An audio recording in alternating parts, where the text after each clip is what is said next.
वैसे तो ध्यान नहीं रहता है, लेकिन थोड़ी सी देर हुई, संध्या काल आरंभ हुआ, रजुआ होके आ रहे हैं, चंद्रमा होके आ रहे हैं, थोड़ा सा देर भुलक गया।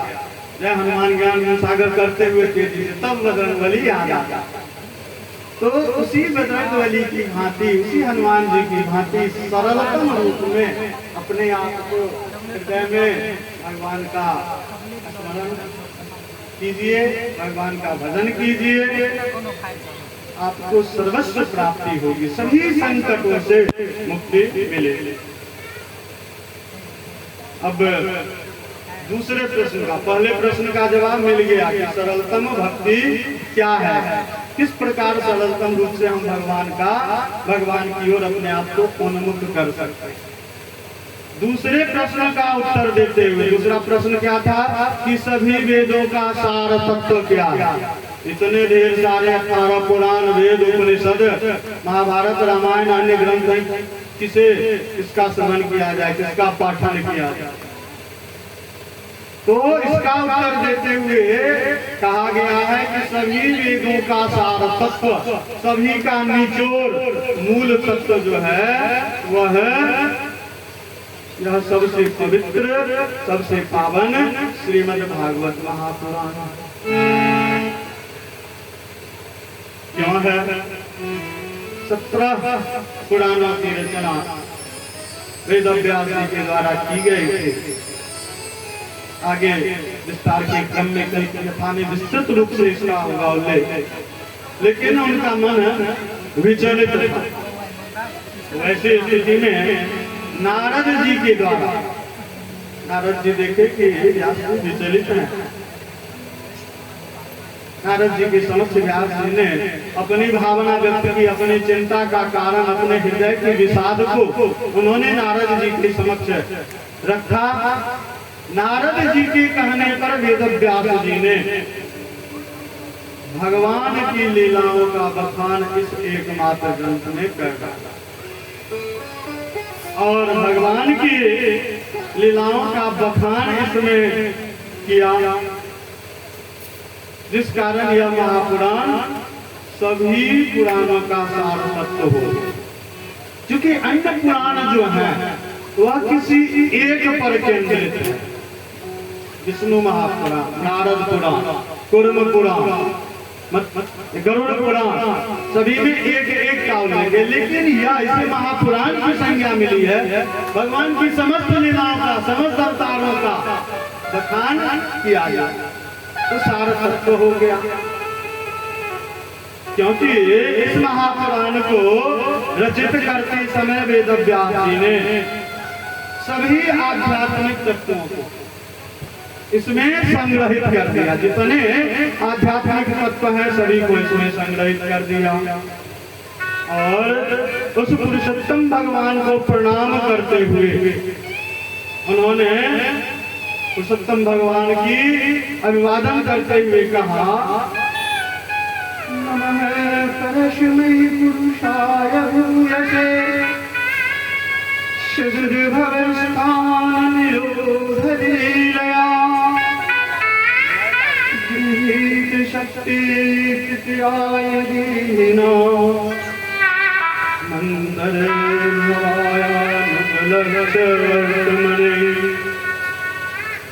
अर्थात इन पदों के द्वारा वेद व्यास जी ने कहा कि उस भगवान को चरण स्पर्श करते हुए बारंबार कोटि कोटि प्रणाम करता हूँ। क्यों करता हूँ? जो इस संसार के लिए, इस विशाल संसार के लिए 3 प्रकार के जो ताप उत्पन्न होते हैं 3 गुणों से, सत्वगुण, तमोगुण और रजोगुण।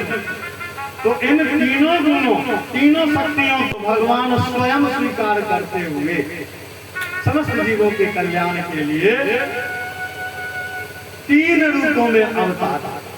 3 गुण है, एक एक गुण लेकर के 3 रूप में भगवान वे पुरुषोत्तम अवतार ले लिए और वह तीनों रूप है ब्रह्मा, विष्णु एवं महेश।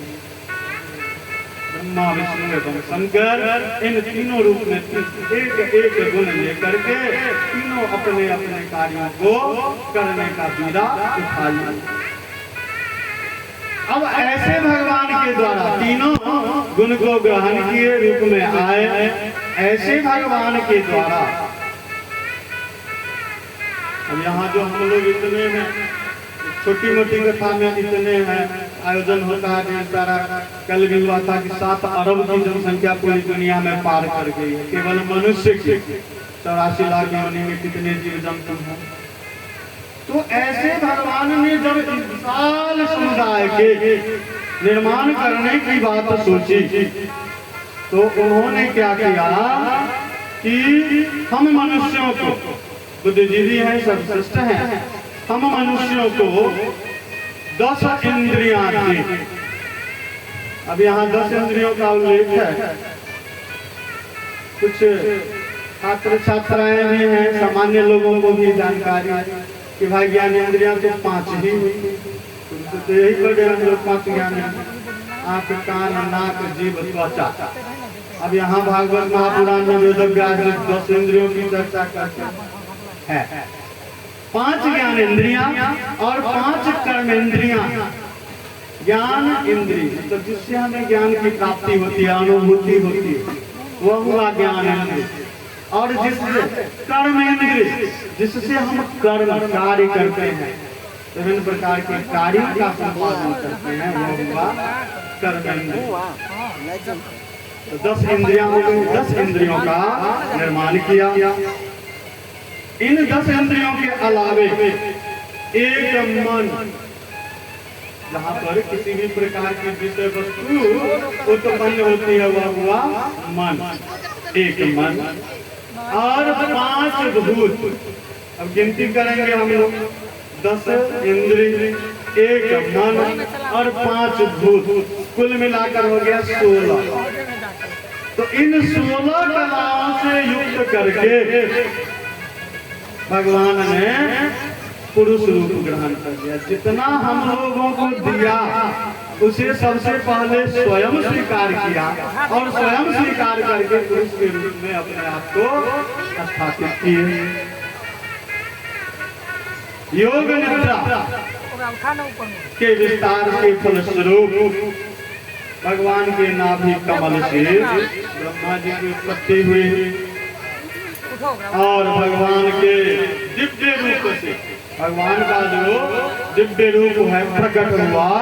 उस दिव्य रूप से हजारों पैर, हजारों हाथ, हजारों मस्तक, सहस्रों आंखें, कान, नाक इत्यादि देखा गया। भगवान का जो विराट रूप है, अर्जुन को जब भगवान अपना विराट रूप प्रदर्शन करते हैं, उस विराट रूप वाली तस्वीर को हम लोग रखते हैं। वो तो एक परिकल्पना है, हम लोग जो तस्वीर की पूजा करते हैं एक परिकल्पना है। भगवान का तो स्वरूप अनंत है, व्यापक है, सर्वज्ञ है, सर्वत्र है। एक परिकल्पना करते हैं, 1000 हाथ वाले हैं, 10 भुजाओं वाली माता की पूजा करते हैं, 10 भुजा का कल्पना करके माता की मूर्ति को निर्मित करते हैं। भगवान दिव्य रूप में सहस्त्रों, हजारों सिर, आंख, नाक, कान, पैर, भगवान का यही स्वरूप जो है नारायण के रूप में भगवान हैं। और यही नारायण, भगवान का यही नारायण स्वरूप विभिन्न प्रकार के यानी सभी प्रकार के अवतारों के रूप में प्रकट हुए, जो कि अक्षय कोश है। अक्षय मतलब क्या हुआ? जिसका कभी क्षय नहीं है, जिसका कभी अंत नहीं, अक्षय कोश के रूप में। तो उस अक्षय कोश, उस आदि स्वरूप, उस विराट रूप में स्थापित भगवान नारायण के नारद जी सदैव वंदना करते रहते हैं। किस रूप में करते हैं? श्रीमन नारायण नारायण नारायण, नारायण नारायण, नारायण नारायण,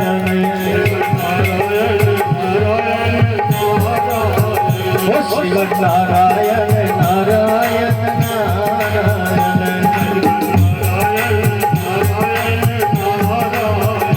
भजमन नारायण नारायण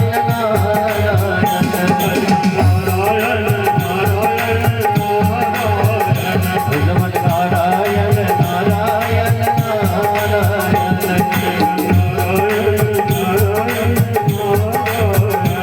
श्रीमन नारायण नारायण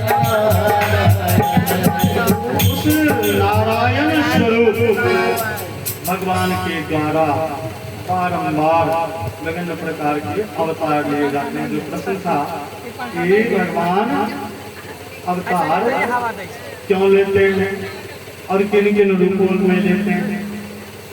आरंभिक के स्वरूप हम लोग नारायण के रूप में जानकारी प्राप्त की।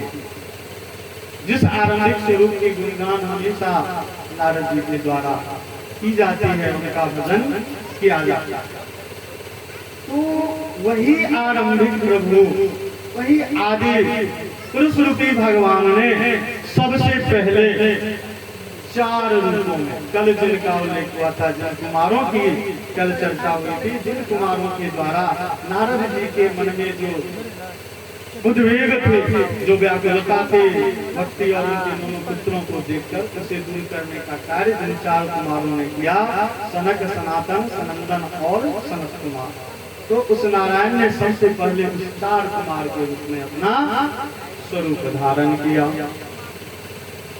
और बाल ब्रह्म के रूप में हमेशा के लिए, सदैव के लिए उसी स्वरूप में बाल ब्रह्म के रूप में स्थापित हो गए। उनके बारे में कहा गया है, उनकी सृष्टि विस्तार के क्रम में ब्रह्मा जी के द्वारा सबसे पहले इन्हीं 4 कुमारों को कहा गया कि सृष्टि विस्तार कीजिए। उन्होंने कहा कि नहीं, हम लोग ब्रह्मचर्य धारण करेंगे। तो उनके बारे में भागवत महापुराण में है कि 100 एव प्रथमं देवः कौमारं सर्गमास्थितः चचार दुश्चरं ब्रह्मा ब्रह्मचर्यं खंडितं। 100 एव प्रथमं देव, 100 मतलब हुआ वही पहले देवता हैं। कैसे हैं? कौमारम सर्गमस्थित, अद्रि विशाल क्षेत्र उनका निवास स्थल है। कौमार्य अवस्था में, कौमार रूप में वह स्थित है। चचार दुश्चरं ब्रह्म ब्रह्मचर्यं खंडितम्, सदैव ब्रह्मचर्य का पालन करने वाले हैं। तो उन 4 कुमारों को नमन है। संसार के कल्याण एवं निर्माण हेतु अब भगवान को आरंभिक सबसे पहला हो गया 4 कुमार के रूप में, किन रूप में अवतरित किया। अब इन 4 कुमारों के बाद जो सबसे पहला अवतार हुआ वह था शुकर रूपी अवतार। प्रश्न था कि किन किन रूपों में अवतार लिए, क्यों लिए, कब कब लिए। तो 4 कुमारों ने तो कह दिया कि भाई हम कुछ नहीं करेंगे, ब्रह्मचर्य पालन करेंगे। उनकी तो हो गई छुट्टी, काम करने के लिए अवतार लेना है। तो धरती जो रसातल में समाई हुई थी, समुद्र में समाई हुई थी, उस धरती को, यहाँ तो संसार की रचना करनी है, तो संसार में जीव जंतुओं का निवास स्थल कहाँ रहेगा। तो जीवों के निवास हेतु धरती को धारण करने के लिए भगवान ने शुकर रूप में अवतार लिया। तो धरती को रसातल से ले आया।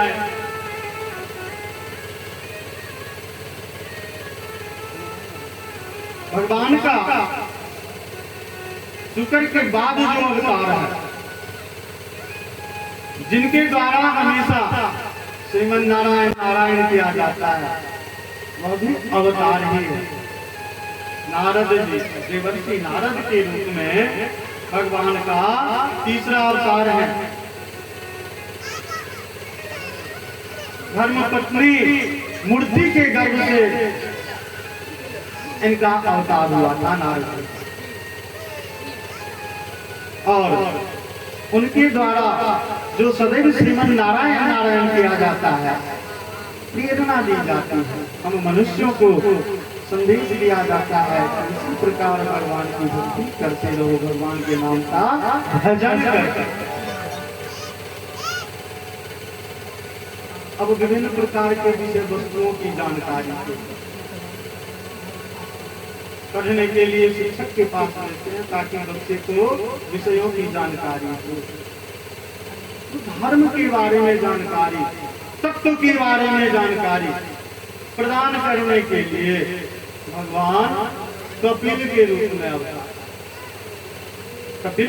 अवतार लेकर के भगवान ने सांख्य दर्शन, तत्व एवं सांख्य दर्शन का ज्ञान प्रदान किया, जो उनका 5वां अवतार, नारायण का 5वां अवतार कपिल के रूप में।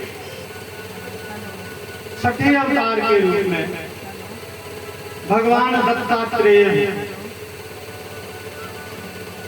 भगवान दत्तात्रेय के रूप में जो अवतार है, हम लोग अनुसुईया की कथा से परिचित हैं। तो अनुसुईया के द्वारा वर मांगने पर भगवान ने कहा कि ठीक है, अनुसुईया के प्रभु कुछ नहीं, बस अपने गर्भ से आपको चाहने की आकांक्षा, वरदान मिल गया। वो अत्रि के संतान के रूप में अनुसुईया के गर्भ से दत्तात्रेय के रूप में भगवान अत्रि को। 7वीं बार रुचि प्रजापति की पत्नी आकृति के द्वारा भगवान यज्ञ रूप में अवतार। यह भी भगवान का 7वां अवतार। अब 8वां अवतार ऋषभ देव के रूप में। केवल प्रश्न का उत्तर जो 6 प्रश्न पूछे गए, इन सभी अवतारों में, चूंकि लीलाओं का ही तो गुणगान करना है, सभी अवतारों की विस्तृत व्याख्या होगा। भगवान ऋषभ देव के रूप में राजा नाभि की पत्नी मेरु देवी के गर्भ से अवतरित। तत्पश्चात ऋषियों के द्वारा, ऋषि मुनियों का कार्य क्या रहता है? सदैव भगवान के प्रति समर्पित रहना, तप करना। तो जब अपाताइयों के द्वारा ऋषि मुनियों पर प्रहार किया गया, उन्हें चोट पहुंचाई गई, उनके ऊपर व्यवधान डाला गया, तो ऋषियों के प्रार्थना पर भगवान 9वीं बार राजा पृथ्वी के रूप में अवतरित हुए। 10वें अवतार के रूप में जब यह त्रिलोक समुद्र में डूब रहा, कुछ भी दिखाई नहीं दे रहा था, चारों तरफ जल ही जल था, तो ऐसी स्थिति में भगवान मत्स्य के रूप में अवतार। अब 10वीं उत्तीर्ण कर चुके जितने छात्र छात्राएं हैं, स्मरण होगा तो थोड़ा दिमाग खराब होगा कि सौर्य जी पढ़ाए हुए हैं 10 अवतार स्तुतियां, यहाँ अवतारों की संख्या 10 हो गई, अभी तक अंत्य नहीं हो रहा। जयदेव कवि के द्वारा मूल 10 भगवान के 10 अवतारों की व्याख्या की गई है। जयदेव कवि ने भगवान के 10 अवतारों की स्तुति की है, लेकिन भगवान के विभिन्न अवतारों का क्रम अभी और है। तो जब त्रिलोक समुद्र में डूब रहा था तो मत्स्य के रूप में अवतार लिए। 11वें अवतार के रूप में समुद्र मंथन की कथा का हम लोग वर्णन करेंगे। समुद्र मंथन की बात आई, कोई आधार तो चाहिए। हम लोग घर में रही का प्रयोग करते हैं, तो आधार पात्र उसका होता है। तो समुद्र मंथन के दौरान आधार के रूप में भगवान कच्छप अवतार, कछुआ के रूप में कूर्म अवतार। तत्पश्चात 12वें अवतार के रूप समुद्र मंथन हुआ, आधार मिल गया। और समुद्र मंथन से प्राप्ति क्या हुई? अमृत कलश, विविध प्रकार के उपादानों की प्राप्ति हुई, लेकिन अमृत कलश की जो प्राप्ति हुई, उस अमृत कलश को धारण करने की शक्ति सब में नहीं हो सकती। तो उस अमृत कलश को धारण करके भगवान धन्वंतरी के रूप में अवतार। पुनः भगवान का 13वां अवतार अमृत कलश लेकर के आए। राक्षसों के बीच और देवताओं के बीच समस्या उत्पन्न हुई, तो उस समस्या का हल करने के लिए भगवान ने मोहिनी रूप धारण किया। भगवान का मोहिनी रूपी अवतार हुआ। 14वें अवतार के रूप में भगवान अपने भक्त की रक्षा करने के, उस भक्त की रक्षा करने के लिए जिसने इतना बड़ा दुस्साहस किया कि अपने पिता की आज्ञा का पालन, जिस राजा के आज्ञा का पालन उसके समस्त क्षेत्र की, उसके समस्त साम्राज्य की प्रजाओं के द्वारा किया गया, उसी राजा का पुत्र, छोटा सा पुत्र, उसने अपने पिता की आज्ञा का उल्लंघन किया और विष्णु के नाम की माला बनाई। उसके ऊपर तरह तरह के अत्याचार किए गए, लेकिन उसने विष्णु के नाम लेने की रत को नहीं किया।